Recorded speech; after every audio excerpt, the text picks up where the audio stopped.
ایسے ہاتھ رکھے ہوئے ہیں، یا تحیات پڑھتے پڑھتے اشہد ان لا الہ الا اللہ و اشہد ان محمد عبدہ و رسولہ، ختم۔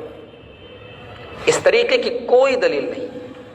حدیثوں میں عام بات آئی ہے، پورے تشہد بھر ہمیں اپنی انگلی سے اشارہ کرنا ہے، اور بیچ بیچ میں ہلکی ہلکی حرکت دینا ہے۔ یہ حرکت کب دینا ہے؟ حدیث کہہ رہی ہے یدعو بہا، جہاں دعا آ رہی ہے۔ علامہ ابن عثیمین کہتے ہیں اب غور کرو، التحیات میں دعا کہاں کہاں آ رہی ہے؟ التحیات للہ والصلوات والطیبات، السلام علیک ایھا النبی ورحمۃ اللہ وبرکاتہ، السلام علینا وعلی عباد اللہ الصالحین، اشہد ان لا الہ الا اللہ واشہد ان محمدا عبدہ ورسولہ۔ یہ پوری جو ہے اس میں دعا نہیں ہے، تو اس میں ہم نارمل پوزیشن میں اپنی انگلی اٹھائے رہیں گے، اللہم صلی علی محمد۔ اب یہاں دعا آ رہی ہے، اب یہاں ہلکی ہلکی حرکت دیں گے، اللہم صلی علی محمد وعلی آل محمد کما صلیت علی ابراہیم وعلی آل ابراہیم انک حمید مجید، اللہم بارک علی محمد۔ اب یہاں بھی دعا آ رہی ہے، اب یہاں بھی حرکت دیں گے، جہاں دعا آئے وہاں حرکت دیں گے۔ درود شریف پڑھ لیا آپ نے، اب اس کے بعد جو دعائیں پڑھیں گے، اللہم انی ظلمت نفسی ظلما کثیرا، اللہم انی ظلمت نفسی ظلما کثیرا ولا یغفر الذنوب الا انت فاغفر لی، اے اللہ مجھے معاف فرما دے، میری بخشش کر دے۔ اب یہاں پر دعا مانگی جا رہی ہے، یہاں پر آپ اپنے ہاتھ اٹھائیں گے۔ اس کے بعد والی دعا پڑھیں گے، اللہم انی اعوذ بک من عذاب القبر، اللہم انی اعوذ بک من عذاب جہنم واعوذ بک من عذاب القبر واعوذ بک من فتنۃ المسیح الدجال۔ یہ سب دعائیں ہیں، ان تمام دعاؤں پر آپ ہلکی ہلکی حرکت دیں گے۔ یہ علامہ ابن عثیمین نے اس حدیث کی روشنی میں یہ مسئلہ نکالا ہے، اور یہ دماغ کو لگنے والا مسئلہ ہے، یہ صحیح لگتا ہے۔ لیکن اگر آپ اتنے ڈیپ میں نہ جا سکیں تو آپ ہلکی ہلکی پورے التحیات میں حرکت دیں، کوئی حرج کی بات نہیں۔ بہت سارے لوگ بہت تیز تیز حرکت دینے لگتے ہیں، اتنا زیادہ کہ وہ اس کے بغل والا جو نمازی ہے وہ ڈسٹرب ہو جائے، اس کی توجہ وہاں جانے لگے۔ ایسا نہیں کرنا چاہیے، ہلکی ہلکی حرکت دینا چاہیے۔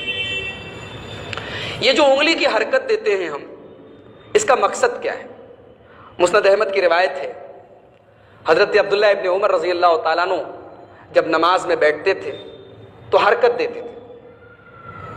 اور ایک خاص بات کا یہ بھی آپ خیال رکھیں کہ نماز میں انسان کی نظریں جو ہیں وہ سجدے کی جگہ ہونی چاہیے، لیکن جب آپ انگلی کو حرکت دیں گے تو اس وقت آپ کی نظر انگلی پر ہونی چاہیے۔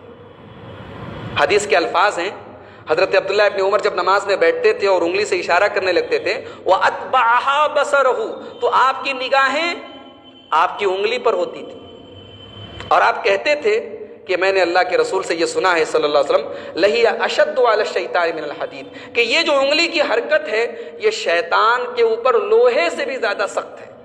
لوہے سے شیطان کو مارا جائے تو اتنی چوٹ اس کو نہیں لگے گی جتنی اس حرکت سے لگ رہی ہے۔ اب کوئی آدمی یہ نہ سمجھے کہ میری انگلی کے نیچے شیطان بیٹھا اور میں کھٹ کھٹ کھٹ اس کو مار رہا ہوں۔ یہ ایک سمبل ہے، ایک علامت ہے۔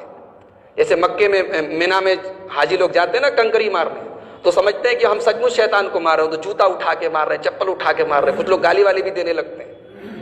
وہ ایک علامت ہے، ایک پہچان ہے شیطان کو ذلیل کرنے کی، شیطان کو رسوا کرنے کی۔ تو یہ بھی ایک علامت ہے۔ یہ مت سمجھیے کہ آپ کی انگلی کے نیچے شیطان بیٹھا اور کھٹ کھٹ آپ اس کو مار رہے ہیں اور اسی لیے گپ تیز تیز آپ انگلی کو اپنا ہلائیں، ایسا نہیں ہے۔ تو یہ جو حرکت ہے اس کا مقصد یہ ہے کہ شیطان کو اس سے تکلیف ہوتی ہے۔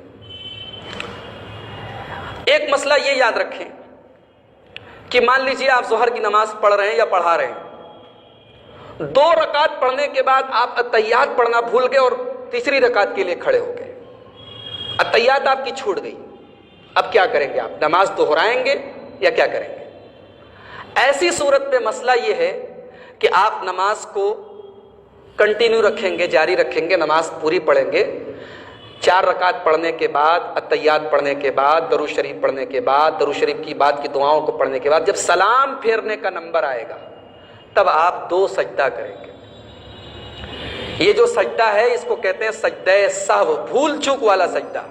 یہ سجدہ کرنے کے بعد تب آپ سلام پھیریں گے۔ اس کی دلیل کیا ہے؟ آئیے وہ حدیث آپ کو سنا دیتا ہوں۔ اللہ کے رسول صلی اللہ علیہ وسلم، بخاری شریف کی حدیث ہے، ایک مرتبہ آپ ظہر کی نماز میں 2 رکعت پڑھانے کے بعد تیسری رکعت کے لیے بجائے اس کے کہ آپ التحیات میں بیٹھتے آپ کھڑے ہو گئے۔ جب آپ نے اپنی نماز پوری کر لی تو آپ نے 2 سجدے کیے سلام پھیرنے کے پہلے، اور سارے صحابہ نے بھی آپ کے ساتھ سجدہ کیا۔ اس کے بعد التحیات پڑھنے کے بعد آپ درود شریف پڑھیں گے۔